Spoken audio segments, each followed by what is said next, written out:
দর্শক, আপনারা আছেন অসময় টিভির সাথে, আর আমি রিপোর্টার কাকা।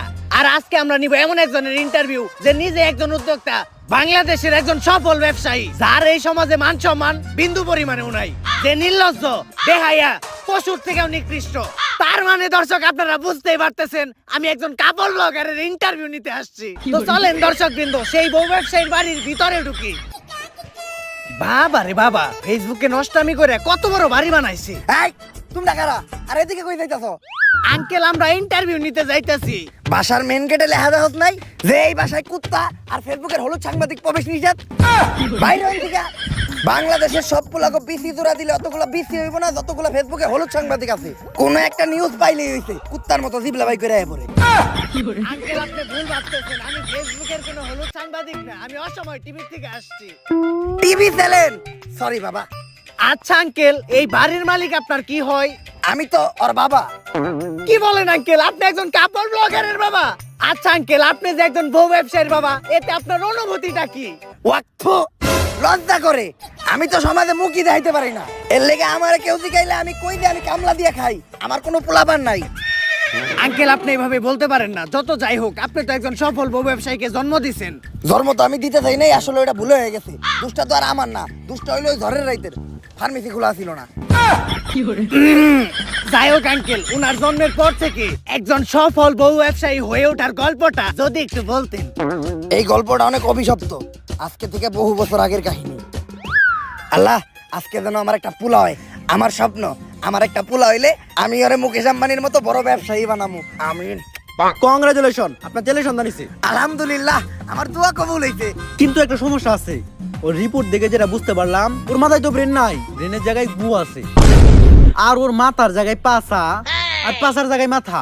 আর এটা থেকে বোঝা যায় ওর কোনো লজ্জা শরম থাকবো না। বড় হওয়ার পর ও একটা নির্লজ্জ বিহায় হইব। ডাক্তার সাহেব, এখন এই সমস্যার সমাধান? I am extremely sorry, medical সায়েন্সে এখন পর্যন্ত এই রোগের কোনো চিকিৎসা বের করতে পারে নাই। ভবিষ্যৎ বাবা, অনেক বিপদে পড়ে আজকে আমি আপনার কাছে আইছি। আমার একটা পোলা হইছে, ডাক্তার কইছে ওর মাথায় মগজ নাই, ওর মাথায় গু। আর ওর নাকি মাথার জায়গায় পাছা হইছে আর পাছার জায়গায় মাথা। এর লেগে ওর নাকি কোনো লজ্জা শরম থাকবো না। আমার স্বপ্ন হইলো আমি আমার পোলারে বড় একটা ব্যবসায়ী বানাবো। কিন্তু এগুলা দেখার পর তো মনে হইতাছে ও বড় একটা টিকটকার হইব। বাবা, আপনি কিছু একটা করেন। তুই কান দিস না বচ্চ, এখনই আমি তোর পোলার ভবিষ্যৎ দেখতাছি। আই এম ব্যাক, দিমু এবার কাপড় ব্লগার করে ঠেক। চিন্তা করিস না বচ্চ, আমি এইমাত্র তোর পোলার ভবিষ্যৎ দেখলাম। তোর পোলা বড় একজন সফল ব্যবসায়ী হইব। টাকা কামানোর জন্য তোর পোলা সবকিছু করব, এমনকি নিজের মান সম্মান পর্যন্ত বিলিয়ে দিব। যাক বাবা, তাহলে আমার পোলারে আমার ব্যবসায়ী বানানোর স্বপ্নটা পূরণ হইব। কিন্তু বাবা, আপনি তো আমার এইটা কইলেন না যে আমার পোলা বড় হয়ে কি ব্যবসা করব? বউ ব্যবসা করব। যতটুকু কইছি আমি আর কইতে পারবো না। ওরে ধর্ম দিয়ে আমি এক পাপ করছি, ওর কাহিনী কইয়ে আমি আর পাপ কামাইতে চাই না। আস্তাগফিরুল্লাহ, নাউযুবিল্লাহ। পোলাপান বলে এত খারাপ হয়? কাপড় ব্লগার কো নাম মুহে নিছি, এখন যে আবার আমার উযু করতে হইব। আস্তাগফিরুল্লাহ, নাউযুবিল্লাহ। দর্শক, একজন বউ ব্যবসায়ীর বাকি সফলতার কাহিনীটা আমরা তাদের মুখ থেকেই শুনবো। চলেন দর্শক, আমাদের মাঝখানে আছে দেশের সবচাইতে স্বনামহীন বিশিষ্ট বউ ব্যবসায়ী সম্রাট। আমাদের লজ্জা শরম নাই, তাই আমরা বউ ইচ্ছা খাই। তো ভাই, আপনি কাকে ভাবিরে তো দেখতাছি না। আমরা একটু বাইরে গেছিলাম তো, আপনার ভাবি বোরকা পরা ছিল, তাই ওরে বোরকাটা খুইলে আসতে বলছি। কারণ বোরকা পরা অবস্থায় ইন্টারভিউ দিলে ইন্টারভিউতে ভিউ কম আসবো। তো দর্শক, আমাদের ভাবি পরহেজগার মানুষ, বাইরে গেলে বোরকা পরে, পর্দা করে। আরে ওই রকম কিছু না, আসলে বোরকা ছাড়া বাইরে গেলে সবাই ওরে চিনালায়, তারপরে গালাগালি করে। ওই তো চলে আসছে। ভাবি, আপনি আমার পাশে বসলেন যে? আর এই সমস্যা নাই, আমি কাপড় ব্লগারে বউ না। ভিডিওর বিয়ের জন্য আমি যাত্রার সাথে বসতে পারি, যাইতে তাই করতে পারি। বেবি, তুমি ওনার কোলে উঠে বসো। কোলে উঠে বসলে এই ইন্টারভিউটার ভিউ আরো বেশি হইব। আরে না থাক, এত ভিড়ের দরকার নাই, আমরা ইন্টারভিউতে ফিরে যাই। তো আপনার কাছে আমার প্রথম প্রশ্ন, আপনি কিভাবে এই বউ ব্যবসা শুরু করলেন? দেন, এই বউ ব্যবসার যাত্রাটা এতটা সহজ ছিল না। আমি ছোটকাল থেকে ছিলাম একটা অকর্মা, গাধা ব্যাককল। আমার ব্রেনা ছিল আমার পুকিতে, তাই আমার দিয়ে কোনো কাজকর্ম হইতো না। যেই চাকরি করতে যাইতাম ওই জায়গায় খালি লাত্তেই খাইতাম। তাই আমি মানসিক ভাবে অনেকটা ভাঙা পড়ি। তারপরে একদিন আমি আমার প্রিয় শায়কের একটা ওয়াজ শুনলাম যে যদি তুমি কোনো মেয়েকে দেখে মানসিক শান্তি পাও, দ্যাটস ইনাফ ফর ইউ। তারপরেই আমি খুঁজে পেলাম আমার মানসিক শান্তি। আর ওরার আমার ভিতর একটা জিনিসের মিল আছে, কি জানেন? কি? আমরা দুইজনেই নির্লজ্জ বেহায়া। আর বিয়ের শুরুতে আমাদের আর্থিক অবস্থা তেমন একটা ভালো ছিল না, আর ব্যবসা করতে তো পুঁজি লাগে, আমার কাছে ব্যবসা করার মতো পুঁজিও ছিল না। তখনই আমার মাথায় আসে একটা বিজনেস প্ল্যান, যে ব্যবসা করতে কোনো পুঁজির প্রয়োজন হয় না, শুধু একটা বউ থাকলেই চলে। আর এমনি ব্যবসায় তো লস খাওয়ার সম্ভাবনা থাকে, কিন্তু এই ব্যবসায় লস খাওয়ার কোনো চান্সই নাই, খালি সফলতা আর সফলতা। সেইটাই হচ্ছে এই বউ ব্যবসা। আর তারপর থেকেই আমরা শুরু করি এই কাপড় ব্লগ, আর আজ আমি একজন সফল বউ ব্যবসায়ী। ভাই দর্শক জানতে চাই আপনার এই সফলতার পিছনে আপনার বইয়ের অবদান কতটুকু? আরে পুরো অবদানই তো আমার বউয়ের। এই কাপড় ব্লগে সফল হইতে গেলে শুধু আপনার একার নির্লজ্জ হইলেই হইব না, আপনার বউয়েরও হইতে হইব নির্লজ্জ। বউ যত বেশি নির্লজ্জ, কাপড় ব্লগে তত বেশি ভিউ। এই যেমন ধরেন, আমি যদি এখন ওরে কই যে জামাটা খুইলা লাও, ক্যামেরার সামনে জামা খুইলা লাইবে 1 সেকেন্ডও ভাববো না। আরে বেবি এখন খুইলো না, এটা তো আমাকে ক্যামেরা না, জামা খুলবা খেলে আমাকে ক্যামেরার সামনে, ভিউ বেশি হইব। আমাকে লজ্জা শরম নাই, তাই আমরা বউ ইচ্ছা খাই। তো ভাই আমরা শুনেছি কিছুদিন আগে ভুলবশত আপনাদের একটি লিঙ্ক ভাইরাল হয়েছিল, এই বিষয়ে যদি কিছু বলতেন। ভাই আজকে আপনার একটা গোপন কথা কই, লিঙ্কটা তো ভুলে ভাইরাল হয় নাই, ওই লিঙ্কটা আমরা দুইজন মিলে ইচ্ছা করে ভাইরাল করছি, তাই না বেবি? বেবি দুইজনে ভিডিওতে এত নষ্ট আমি করলাম, ভিডিওর ভিউ বাড়ানোর জন্য নির্লজ্জের সর্বনিম্ন স্তরে নেমে গেলাম, তারপরেও তো ভিডিওর ভিউ বাড়তাছে না। আমা করে কেউ চিনে না, আমগো কোনো টাকা ইনকাম হয় না, অভাবের সংসার, দিন আনি রাত খাই, এইভাবে আর কতদিন চলবো? বেবি একটা জিনিস খেয়াল করছো, ইদানিং কিন্তু লিঙ্ক ভাইরাল হয়, আর যাদের লিঙ্ক ভাইরাল হয় লিঙ্কের সাথে সাথে কিন্তু তারাও ভাইরাল হয়ে যায়। আর ভাইরাল মানে ফেসবুকে মিলিয়ন মিলিয়ন ভিউ, আর ভিউ মানে টাকা। তো কি বলো তুমি আমি মিলে যে মোবাইল দিয়ে একটা দুষ্ট ভিডিও রেকর্ড করছিলাম, ওটা ভাইরাল করে দেই? জান এই কথাটা তো অনেক আগে থেকে আমি তোমারে বলতে চাইতেছিলাম, কিন্তু বলি নাই, তুমি কি না কি মনে করো? আরে আমি কি মনে করব, কাপড় ব্লগ করি মানে আমি তোমার থেকে বেশি বেহায়া। ওইটা তো আমি জানি, কিন্তু ভিডিওটা ভাইরাল হয়ে যাওয়ার পর আমরা মানুষের কাছে কি জবাব দিব? আরে বলবো আমাদের মোবাইলটা হারিয়ে গেছিল, তারপর কেউ না কেউ ভাইরাল করে দিছে। ডান। বেবি আমাদের লিঙ্ক তো ভাইরাল হয়ে গেছে, আর লিঙ্ক ভাইরাল হওয়ার পর আমাদের ফেসবুকের প্রত্যেকটা ভিডিওতে মিলিয়ন মিলিয়ন ভিউ, আর আমাদের ফ্যান ফলোয়ারও কমেন্ট করতেছে। দেখি কি কমেন্ট করছে। আপনাদের এই ভিডিওটা ভালো লাগছে, এরপরের লিংকের জন্য অপেক্ষায় রইলাম। ওইদিকে দেখবো সবাই আমাদের খেলা, আর এইদিকে চলবো আমাদের পেজে লাইক আর ভিউ এর মেলা। এইটাই তাহলে আসল কাহিনী। হ্যাঁ, কিন্তু এই ক্লিপটা আবার ইন্টারভিউতে দিয়েন না, এডিটের সময় এই ক্লিপটা কাইটে দিয়েন। কিন্তু এটা তো লাইভ চলতেছে। আরে কি এর ওইটা লিংক, ওইটা তো একটা শিক্ষণীয় ভিডিও, ওইটার মাধ্যমে আমরা যুব সমাজকে শিখাইছি যে কিভাবে আপনারা লিংক ভাইরাল হওয়ার পরেও আমাদের মতো সুইসাইড না কইরা অসম্মানের সাথে এই সমাজে বেঁচে থাকতে পারবেন। আচ্ছা ভাই, এই লিঙ্ক ভাইরাল হওয়ার পর পাবলিক আপনাদেরকে কিভাবে নিয়েছে? আরে একেবারে পজিটিভলি নিছে। এই দেন আমাকে ভিডিওর কমেন্ট যাইতাছি, এই যে একজন কমেন্ট করছে, কুত্তার বাচ্চারা তোরা এখনো সবার সামনে মুখ দেখাস কেমনে? আরে এটা তো আমাকে হেটার, আপনি এর পরের কমেন্টটা পড়েন। ভাই আগের 2 মিনিট 91 সেকেন্ডের ভিডিওটা একটু ছোট হয়ে গেছে, এরপর 1 ঘন্টার একটা ভিডিও দেখতে চাই। এই আপনি পরবর্তী প্রশ্নে যান। তো মানুষ বলে কাপড় ব্লগারদের কন্টেন্ট নাকি সবচাইতে খ্যাট কন্টেন্ট, জঘন্য কন্টেন্ট, তো এই বিষয়ে আপনার মতামত কি? কে বলছে? আমাদের কাপড় ব্লগারদের কন্টেন্টই তো সবচেয়ে কোয়ালিটিফুল কন্টেন্ট। আমাদের কন্টেন্ট গুছানো, শিক্ষণীয়। যেমন ধরেন, দর্শক একটা কথা আপনারা শুনলে একদম অবাক হয়ে যাবেন, আমার বউয়ের আজকে হইছে পাতলা পায়খানা। ও সেই সকাল 6টায় ঢুকছে আর এখন পাতে দুপুর 1টা, এই পর্যন্ত ও খালি হাঁকতেই আছে হাঁকতেই আছে। এই দেখেন পুপুকের আওয়াজ হইতাছে টয়লেটের ভিতর থেকে, কি গন্ধ। আজকে আমি আমার বউরে দিব একটা সারপ্রাইজ। এই যে দেখেন একটা নাপা এক্সট্রা, এই নাপা এক্সট্রাটা আমি আমার বউরে খাওয়াই দিব, তারপর ওর পাতলা পায়খানা একদম ভালো হয়ে যাইব। বেবি তোমার কি হইছে? হইছে জান, কেমন? একদম পানির মতো। আচ্ছা তুমি এই নাপা এক্সট্রাটা খাও, সাথে সাথে তুমি ঠিক হয়ে যাইবা।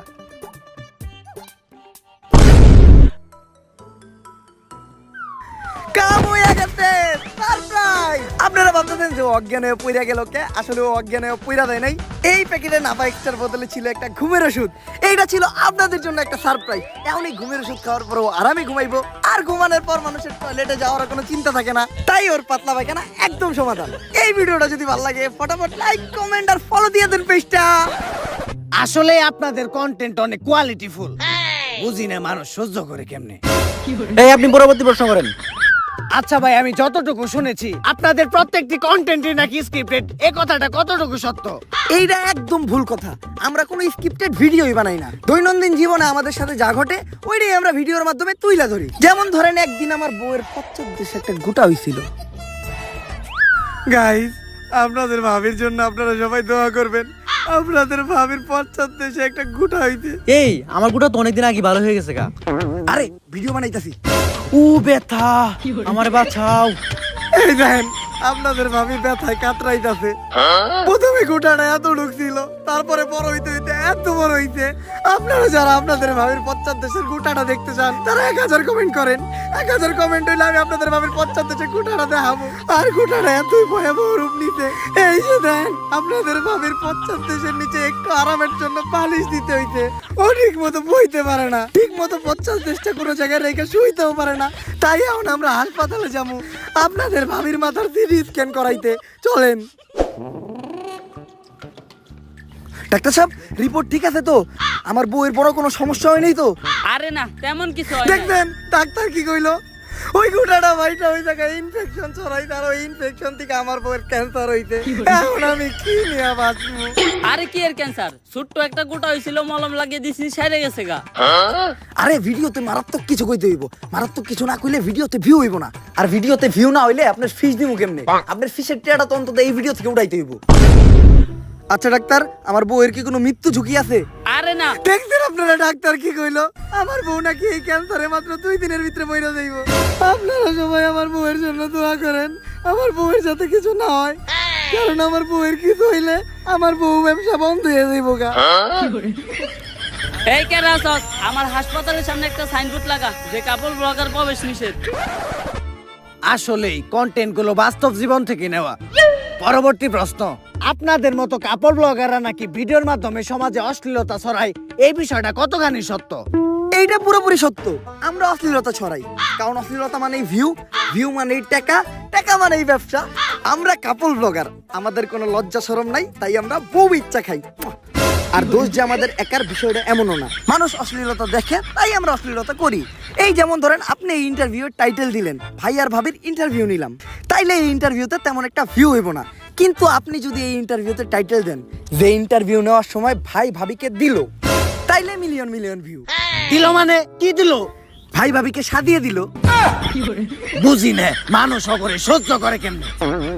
পরবর্তী প্রশ্ন, মানুষ বলে আপনাদের মতো কাপড় ব্লগারদের নাকি পার্সোনাল লাইফ বলতে কিছু নাই, আপনারা সামান্য ভিডিওর ভিউয়ের জন্য নাকি ছবি দেখান, এই বিষয়টা কেমনে কি? এইটার সাথে আমি একদমই একমত হইতে পারলাম না। কারণ আমরা স্বামী স্ত্রীর পার্সোনাল লাইফ কখনো ভিডিওতে আনি না। যেমন আপনি যদি আমার কন্টেন্ট গুলা দেখেন, গাইস আপনারা জানতেন যে এতদিন আমি আরো প্রেম করতাম, বাট ফাইনালি আমরা কইরা ফেলতে হলো বিয়া। আর আজকে হবে আমাদের বাসর রাত। আর বাসর রাতের ভিডিও আমরা কাপল ব্লগাররা আপলোড দিতে পারি না, কারণ আপলোড দিলেই ফেসবুক ডিলিট করে দেয়। যার জন্য আমরা অডিও আপলোড দিয়ে দিমু, অডিওটা শুই নেই, আপনারা ভিডিওর মজা নিয়ে নিবেন। আর আপনারা হয়তো ভাবতেছেন যে আজকে বাসর রাত, তারপরেও কেন খাট সাজাইনি? খাট সাজাই লাভ কি? নষ্ট হইতে করে লামু। গতকালকের ভিডিওতে আপনারা দেখছেন যে আমার আর আপনাদের ভাবির ছিল হইলো বাসর রাত, আর আজকে আপনাদের ভাবি 1 মাসের প্রেগনেন্ট। আপনারা ভাবতেছেন যে এটা কেমনে হইলো? আমিও জানি না এটা কেমনে হইলো। আমিও বাসর রাইতে জানতে পারছি যে ও প্রেগনেন্ট। এখন কি করার? আমি যেহেতু বেহায়া হইছে, আমার বউ তো আমার মতো বেহায়া হইব। আর এখন আমি শিলারে নিয়ে মেডিকেলে যাবো আলট্রাসাউন্ড করাইতে। আর এই ভিডিওতে যদি 1000 কমেন্ট হয় তাহলে আমি আপনাদেরকে জানাবো এই বাচ্চার বাবা কেডা। গাইস, এখন আপনাদের ভাবি হলো 3 মাসের অন্তঃসত্ত্বা। আর আপনারা জানেন যখন মহিলারা প্রেগনেন্ট থাকে তখন তাদের পুষ্টিকর খাবার খাওয়াইতে হয়। তাই আমি ওর জন্য নিয়ে আসছি আপেল আর আঙ্গুর। কিন্তু আমি এটা ওরে খাওয়াবো না, কারণ এইটা খাওয়াইলে পেটে থাকা সন্তান পুষ্টি পাইবো। আর পুষ্টি পাইলে ওই সন্তানের মাথায় বুদ্ধি হইব। আর কোনো বুদ্ধিমান ব্যক্তি কখনো কাপড় ব্লক করে না। আর ওরে তো আমি বড় হওয়ার পর বউ সেই বানাবো, তাই এগুলো আমি খেয়ালাই। আর এখন আপনাদের ভাবির চলতেছে হইলো 8 মাস। আর এই টাইমে মহিলাদের বিশেষ খেয়াল রাখা দরকার।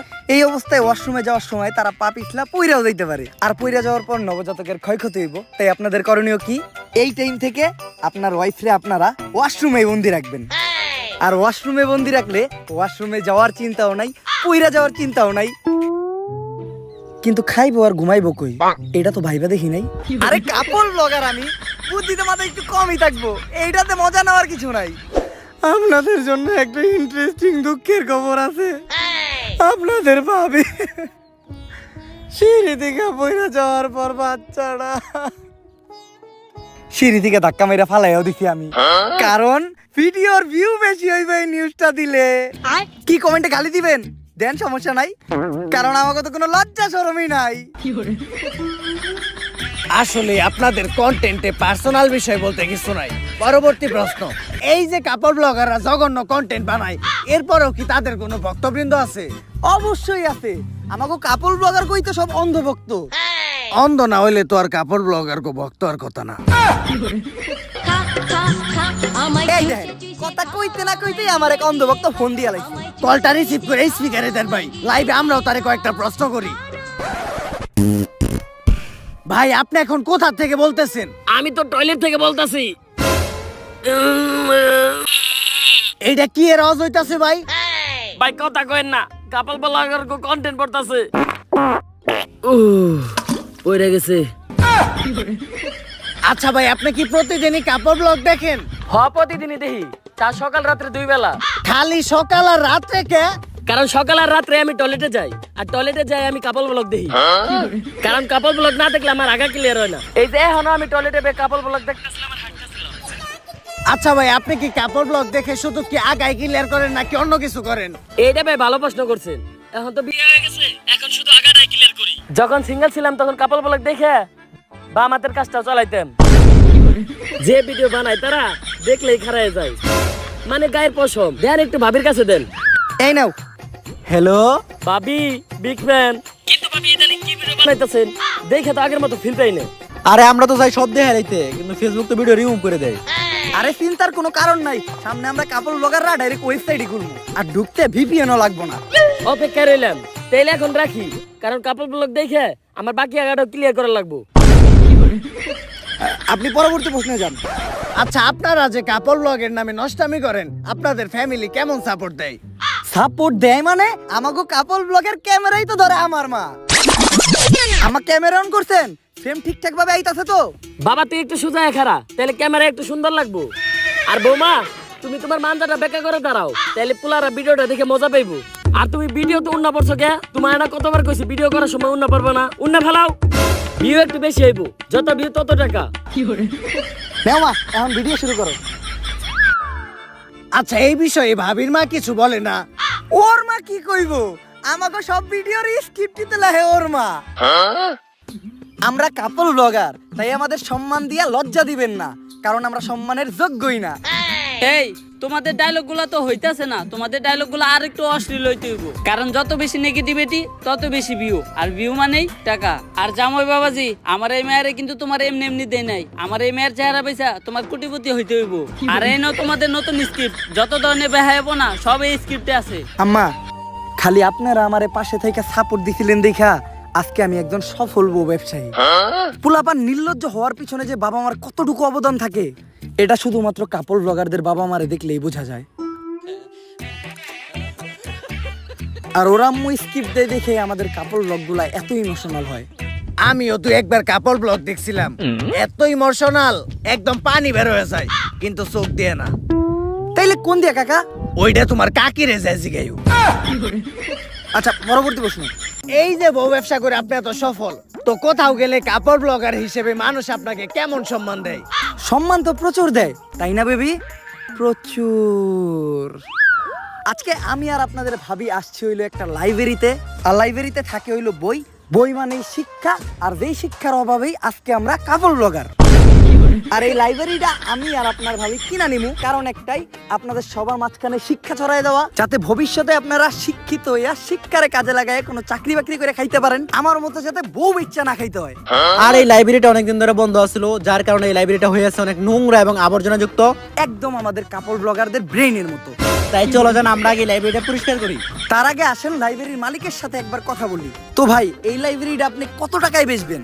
আমি তো কোনো কাপল ব্লগারের কথা আমার লাইব্রেরি বেচুম না। কেন ভাই, বোর্ডে লেখা বরস নাই? কুত্তা হলেও চলবে, কিন্তু কাপল ব্লগার প্রবেশ নিষেধ। একবার খালি আমার লাইব্রেরিতে একটা কাপল ব্লগার ঢুকছিল, তারপর থেকে আমি আমার লাইব্রেরি বন্ধ করে দিছি। আর তোরা ভাবছো তোর কাছে আমি লাইব্রেরি বেচমু? নির্লজ্জ বেহায়, বাইরে আনতে। আসলে সমাজে কাপড় ব্লগারদের প্রচুর সম্মান, সম্মানের ঠেলায় কোথাও যাইতেই পারে না, খালি গুতা খায়। পরবর্তী প্রশ্ন। মানুষ বলে কাপড় ব্লগারদের ভিউ কমে গেলে তারা নাকি ডিভোর্স বা আলাদা হওয়ার নতুন নতুন নাটক সাজায়, এই বিষয়টা কতটুকু সত্য? এইটা একটা ঠাড়া বড় মিছা কথা। যারা এই ধরনের নাটক শুধু ভিউয়ের জন্য করে তাদের মতো জঘন্য মানুষ এই দুনিয়াতে নাই। আমরা তো কোনোদিন ভিউয়ের জন্য এই ধরনের নাটক করলাম না, তাই না বেবি? বেবি, আমাদের এসব ফালতু কন্টেন্ট পাবলিক এখন আর খায় না। ভিউ কমে গেছে, সাথে ইনকামও। ভিউ বাড়াইতে চাইলে এখন নতুন কোনো নাটক করতে হইব। সব নাটকই তো আমরা কইরা লাইছি। এই ফেসবুকে তো ইদানিং ছাড়াছাড়ি নাটক খুব চলতেছে, এটা গুলো কি মনে হয়? মারাত্মক আইডিয়া দিছে তো। গুরুজনরা কইছিল প্রত্যেকটা সফল পুরুষের পিছেই একটা নারীর হাত থাকে। তুমি তার প্রমাণ। তোমার মতো একটা বউ ঘরে থাকলে বউ ব্যবসায় উন্নতি আর উন্নতি। তাহলে চলো নাটকটা শুরু করি। মুয়া! আমার সাথে আপনাদের ভাবি শিলা চিট করছে। আমি থাকা অবস্থায় কালকে রাত্রে ও আরেকজনের সাথে ঘুমাইছে। কার সাথে ঘুমাইছে জানেন? একটা কোল বালিশের সাথে ঘুমাইছে। এই দেখেন, একটা নির্লজ্জের মতো আমার সামনে কোল বালিশে জড়াই ধরে ঘুমাই আছে। তোর সাথে সম্পর্ক হইরাম না, সম্পর্ক হইরাম না তোর সাথে। গাইস, একটু আগে আপনারা ভিডিওতে তো দেখলেন সম্রাট আমার মায়ের একবারে বস খেলাইছে, আর দেখেন আমার কি অবস্থা করছে। আর আমিও টয়লেটে দাঁড়িয়ে লাইভ করতেছি, কারণ সম্রাট আমার থেকে ফেসবুক পেজ সব কিছু নিয়ে গেছে। আপনারা এর একটা বিচার করুন। বেবি, তোমার লাইভ করা শেষ হয়েছে? আমাকে এই নাটকের পর তো আমরা পুরা ট্রেন্ডিং এ পড়ছি। কিন্তু মানুষ তো গালিও দিতেছে। গালি দেখ, ভিউ তো হইতাছে, ভিউ থেকে টাকাও তো হইতাছে। এই ট্রেন্ড থেকে যখন আবার আমরা নাইমা যাবো, তখন আবার আমরা মিল হয়ে যাবো, ওইটার ভিডিও করবো, তখন আবারও আমরা আলোচনায় এসে করবো। টেকাই টেকা। আর আরেকটা বিষয় খেলে আপনারই কই, আমরা ডিভোর্সের নাটক করবো কেমনে? আমরা তো বিয়ে করি নাই। লাইভ চলতাছে। কিছু কই নাই আমরা। এই পরবর্তী প্রশ্ন। এইটাই শেষ প্রশ্ন, আর এই প্রশ্নটা শুধু আমার না, পুরো বাংলাদেশের। এই যে কাপড় ব্লগ করে আপনারা এত গালাগালি খান, সমাজের মানুষের কাছে এত অপমানিত হন, অসম্মানিত হন, তারপরেও কি আপনারা সুখী? অবশ্যই সুখী। আমার তো মনে হয় এই দুনিয়াতে আমাদের মতো সুখী অন্য কেউ নাই। দর্শক, এদের দেখলেই বোঝা যায় এই দুনিয়াতে তারাই সবচাইতে বেশি সুখী, যাদের কোনো লজ্জা শরম নাই, নির্লজ্জ। আজকের ইন্টারভিউটা এই পর্যন্তই। সবাই দোয়া করবেন ভাই আর ভাবির জন্য, যাতে তাদের বউ ব্যবসায় আরো উন্নতি ঘটে। দেখা হবে পরবর্তী কোন ইন্টারভিউতে। অসময় টিভি থেকে আমি রিপোর্টার কাকা। ভাই, লাস্ট একটা কথা, আমরা কাপল ব্লগার, আমাকে লজ্জা শরম নাই, তাই আমরা বউ ইচ্ছা খাই। ক্যামেরা ট্যামেরা ঠিক মতো গুছাইছ তো? হ কাকা। লেরের ইন্টারভিউ নিলাম, কাপড় ব্লগার গো ফালতু পেঁচাল হই না, কান ভেড়ে রক্ত বের হইতাছে। এখন যে কানের ডাক্তার দেখাইতে হইব। কাকা, একটা সুসংবাদও আছে, আপনার প্রমোশন হইছে। যাই, এখন অন্তত কানের চিকিৎসার খরচটা উঠবো। আর কাকা, আমাকে অসময় টিভি আপনার ইন্টারভিউ খুবই খুশি, তাই তারা নেক্সট ইন্টারভিউর জন্য আপনারে বাংলাদেশের একজন বিখ্যাত টয়লেট ব্লগারের কাছে পাঠাইবো। লেরের রিপোর্টারের চাকরি করুম না। কেন কাকা? ওইটা তোর কাকিরে যায় জিজ্ঞেস। भोसड़ी के बेटे बेटे बेटे मौज कर दी, मौज कर दी वाह बेटे वाह। সো গাইস, ভিডিওটা কেমন ছিল? যদি এই ভিডিওটা আপনাদের কাছে ভালো লেগে থাকে তাহলে ফটাফট এই ভিডিওতে একটা লাইক, কমেন্ট, শেয়ার আর এই চ্যানেলটাতে একটা সাবস্ক্রাইব করে দেন। আর এই ভিডিওটার কোন পার্টটা আপনাদের কাছে সবচেয়ে বেস্ট লাগছে ওইটাও কমেন্ট করে জানান। আর এই ভিডিওতে কিন্তু আপনাদের জন্য দুইটা চ্যালেঞ্জ আছে। চ্যালেঞ্জ নাম্বার 1 হলো, এই ভিডিওতে যদি 24 ঘন্টার ভিতর আপনারা 1 লাখ কমেন্ট করে দিতে পারেন তাইলে কিন্তু আমি এই ভিডিওর পার্ট 2 দিমু। আর যদি এই ভিডিওতে 24 ঘন্টার ভিতর 2 লাখ কমেন্ট করে দিতে পারেন তাইলে আমি একটা ইন্টারভিউ নিমু একটা টয়লেট ব্লগারের। এখন চয়েস আপনাদের কাছে, আপনারা কোন ভিডিওটা চান। আমি জানি 2 লাখ কমেন্ট অনেক বেশি কমেন্ট, এটা একদম অসম্ভব। তারপর আপনারা যদি ইন্টারভিউ অফার টয়লেট ব্লগার চান তাইলে 2 লাখ কমেন্ট করেন। যদি 2 লাখ কমেন্ট হয়ে যায় তাহলে আবারও ধামাকা হবে। সো আজকে আর কথা বলবো না, চ্যালেঞ্জ দিয়ে গেলাম, চ্যালেঞ্জটা কমপ্লিট করেন। দেখা হবে নেক্সট ভিডিওতে। আল্লাহ হাফেজ।